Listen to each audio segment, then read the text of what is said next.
Hello, everybody. This is Dude with the Food here. I hope you all are doing very well.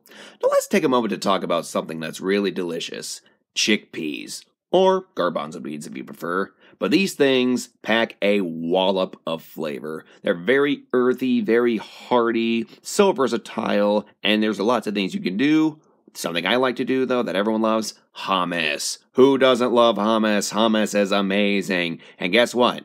I'm going to be teaching you how you can make your own. It's going to be super delicious. It's going to be the best hummus you're probably ever going to have. I don't know about that, but still, it's going to be delicious and one you can call your own.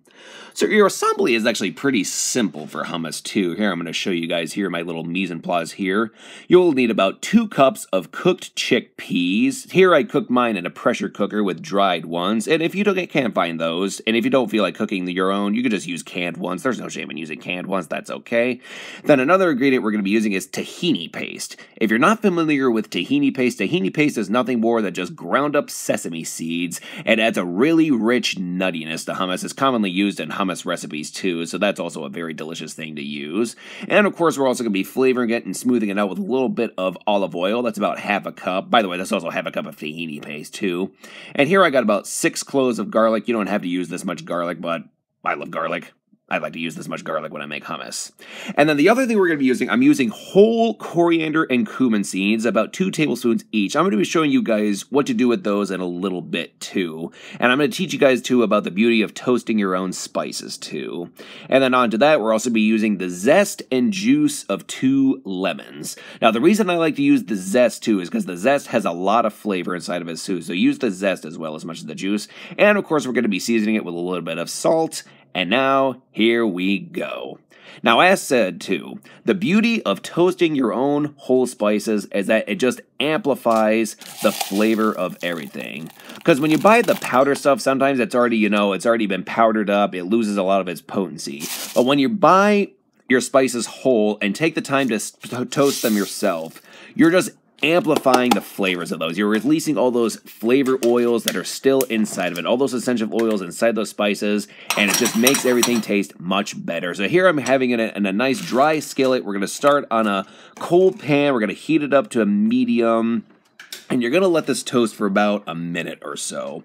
So this is, again, 2 tablespoons each of cumin seeds and coriander seeds. I just really like this flavor combination when it comes to hummus. So this is about a minute and a half or so right here. I'm just going to give it a good shake. And you're going to see a little bit of smoke. You want to toast it, but you don't want to toast it to the point where it's going to get burnt. You want to toast it where it starts to give off a nice aroma. You can see just a little bit of smoke, but not too much, because you don't want to burn your spices either. You just want to toast them. There is a little bit of a difference. So now at this point, we can take it off the heat, and I'm going to show you what to do after that. So now that we have our spices that have been toasted, they smell really amazing. It smells very fragrant. Now, as far as grinding them up, you go ahead and use a coffee grinder or a spice grinder you want to. There's no shame in using that. Those are always cool. So yeah, just use one of those. Now me, I like to use a mortar and pestle. Now the reason I like to use a mortar and pestle is something about grinding it up by hand, just some reason just makes it smell much more potent. Like you actually feel like you're getting a little more personal with your food too, because you're just taking the time to grind it up yourself by hand. Like, hey, you just took the time to toast them up, you might as well take the time to grind them yourself too. And you're just going to go ahead, you're going to mash them up into a nice powder with that nice little pestle right there. Now again, if you don't feel like doing this, you can just go ahead, use a coffee grinder, use a spice grinder. Again, there's no shame in using those. If you feel like doing that, go for it. It's your life. Me, though, I just like to personally just do it like this. Plus, I took the time to buy a mortar and pestle, too. I might as well use it up. Why not? And again, when you take the time to do this, too, you just feel like you're just getting more potency out of this, too. And again, that's the beauty of just taking the time to get more personal with your ingredients. Take the time to use those ingredients well. Use them to their full potential. Just taking these little steps, too, makes a huge difference in your food. Because what you feel, you put in your food. That is a great philosophy to live by. And it's kind of a fact. Kind of a fact. I mean, it's all perspective and everything. Because, everyone has their different viewpoints of the world. That's the beauty of diversity, right? But again, I'm just going ahead and giving it a nice mashup here. It already smells incredible after just getting a few pounds in there, getting a few grinds in there. You just get that woof of, I don't know how to describe it, but it just smells incredible. So here we are after a little bit. You can see it's already turned into a nice fine powder after a little while. And guys, let me tell you, Once I stuck my nose in this thing, it was just like, oh, it smelled just as good as Beyonce. That is guaranteed. Seriously, it's amazing. So now let's get on to the main point, making the hummus. So in your handy-dandy food processor or blender, if you want, you're going to take those cooked chickpeas, and you're just going to stick them on inside, along with the tahini paste coming up in a little bit here. Just let me go ahead. I needed to find my spatula. Here we go. There's the tahini paste. And you're just going to stick all that inside right there, get it all nice and comfortable. And again, tahini paste, it's really easy to find in grocery stores. You just got to ask for them. And again, it's just ground up sesame seeds too. So don't be scared about what it is. It just makes hummus even better. That's all I can say. So then after that, we're going to go ahead. We're also going to add in about that half a cup of olive oil right there. It's going to add some richness. It's going to make it nice and smooth. And then we're going to go, of course, take all those ground up glorious toasted cumin and coriander seeds. Add that in there. Going to be very delicious. And then the next thing we're going to be doing is the garlic. Now, you could go ahead and just like chop them up really well. That's nice of you. But if you're lazy like me, go ahead and invest in a garlic press. Garlic presses are really handy too if you don't feel like, chopping up your garlic too much too. And plus, it just makes your life so much easier. You just stick them on inside just like that. And then you just crank it. And then you just crank it in and squeeze. Then just grab yourself a little paring knife and just scrape it all in there. Also, the beauty of using that, too, is that you actually release a little bit more of those garlic juices, too, which actually adds a much more pungent garlic flavor, too. So, again, if you don't feel like cutting it up, there is no shame in using a garlic press. Use garlic presses. Or you can use a microplant if you want. But, again, I just think these are a good investment, too, if you just don't feel like mincing up garlic too much all the time. So, after that, we're going to go ahead and we're going to zest in the lemon zest. Now, the thing about when you're zesting citrus fruits is that you always want to go for the white part. Sorry, I just said the wrong thing. Never go for the white part. Oh my gosh, Steven, come on, get your words right. Anyways, when you're zesting it, you want to be careful. You don't want to get any of that white pith in there because the white stuff is what makes stuff very, very bitter. So if you over-zest it, it's just going to be this very unpleasant, bitter, blah, blah thing. And it's just going to just overpower things too much, and you don't want that. You just want to go for the yellow stuff on the outside. Just very gently grate that in. Try to get as much of the yellow as you can with little to no white. Because, again, that white stuff just makes it super, super, hey, I just ruined your hummus flavor. That's what we're going to call it. Super just ruined your flavor hummus. I'm mixing my words up right now. I cannot talk today. Oh, my goodness, Steven, did you have enough coffee today? I don't know. This is my life in a nutshell. But anyways, so, okay. So again, you're just zesting in all those lemon zest, and now we're going to squeeze in the juices of those. I only started with one just to start with because I didn't know how powerful the lemon juice was going to be inside of here, so just start with one for now, because again, you can always add more, but you can never take it out. That's another good rule of thumb too. Always just start little at first, because again, you can readjust it to your liking later on, because these things are going to develop a little bit later. So just start with one for now, and if you feel like it needs more, go ahead and add the other one in. So just be careful with your flavors too. But that's the beauty of making your own things, is that you are in total control of it all. Which also means you're the only one to blame for it too.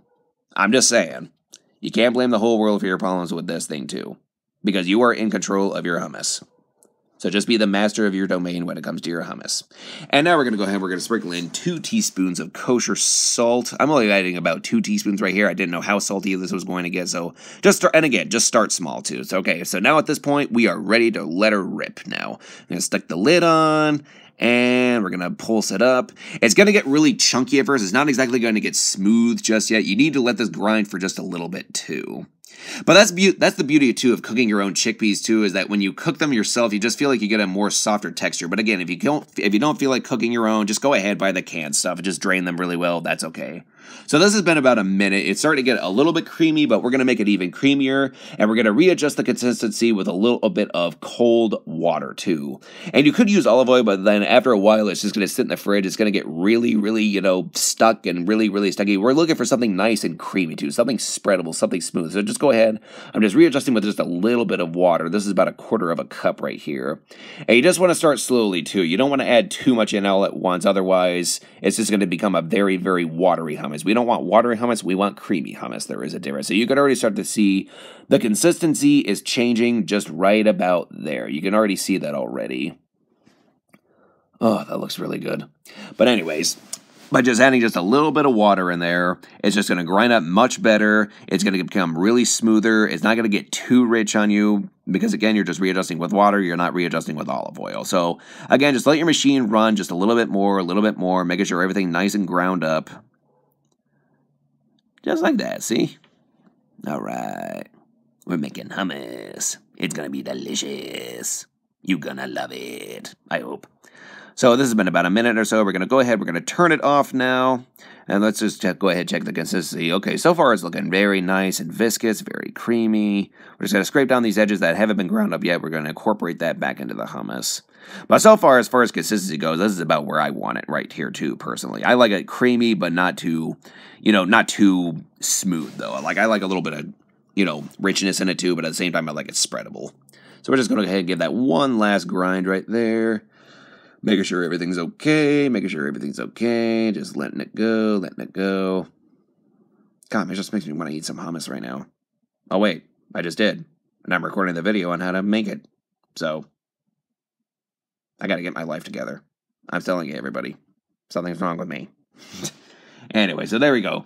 Now you can already start to see now. It's starting to become nice. It has a good viscosity to it. And we're going to go ahead and we're just going to keep it going just for a little bit more. It's going to probably take about 3-ish minutes or so, the total grinding time, because you want to make sure everything's nice and smooth in there.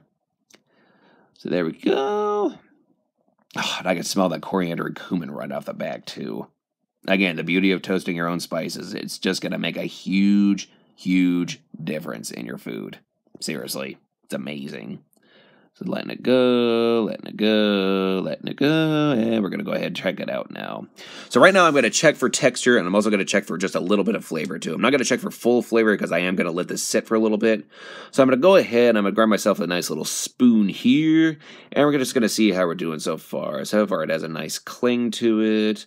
I'm going to give it a taste. Oh, that's perfectly smooth. That's actually exactly where I want it to be. So now at this point, I'm going to package it up, and I'm going to let it sit in the fridge for 1 day. That's right. Because you could eat it right away, but I recommend you let it sit for 1 day. All those flavors are just going to develop even more, and your hummus is going to taste even better. Trust me on that. Okay, so it's been about 24 hours now, so I'm going to grab myself a nice little nifty bowl here. I'm just going to show you guys, just a fun way to plate it up too. You don't have to do it this way, but I just think it's a nice way to present your hummus. So we have our nice, glorious hummus that's been sitting for 24 hours. All of its flavors have melded together. It's going to taste incredible now because we took the time to patiently wait to let those flavors develop. Develop some flavor babies. Oof. Okay, so there we go. Nice and spreadable. And we're going to make it kind of look fancy, too. You don't have to do it like this. I just like to make it look fancy. I mean, I do cook at a restaurant, too. We have to make things look nice. Plus, it's fun. It's kind of like art class, You're just creating something. You're just creating a little food art, Isn't that nice? And I'm going to go ahead. I'm going to drizzle just a little bit of extra virgin olive oil over the top there. And we're also going to add just a little bit of smoked paprika. That's one of my favorite spices in the world. I just like that edge that it gives. It just gives it a nice earthy smokiness to it, too. That's what I love about smoked paprika. Plus, it just gives it that nice, beautiful red color on the top. And, of course, to freshen it up, a little bit of fresh chopped parsley. Just like so.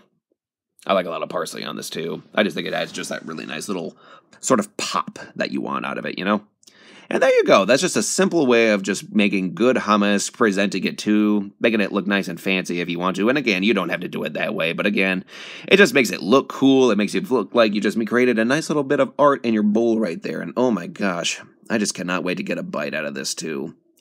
So there you go, guys. That's just a simple way of making your own hummus that you could be glad to call your own too. I'm going to go ahead. I'm going to grab myself a nice little cracker here. We're going to take a little taste here just for you guys. All right, here we go. And then guess what happened when I tried to take my first bite? All the hummus slid off onto my lip, and I couldn't believe that happened. And I just started laughing my head off. I was like, oh my gosh, Steven, come on. So I went ahead, I went in for another, but I just got to say, too, after taking that little bite, I couldn't believe it. Because again, the longer you let this sit, I trust you, the flavors are just going to get even better the longer it sits. Because that's the beauty of it. You just let it sit for a while. It will do the work for you, and it's magic. And I'm still giggling at myself, too, that even happened, too. Like, again, I'm sorry that happened, but oh my gosh, I just had to laugh at that. But anyways, so this is just another video on how to make your own hummus. I hope you all enjoy this too, because I believe in you guys and I love you all so much. Thank you all so much for watching. This is Dude with the Food saying enjoy and happy cooking. I cannot believe that just happened. I'm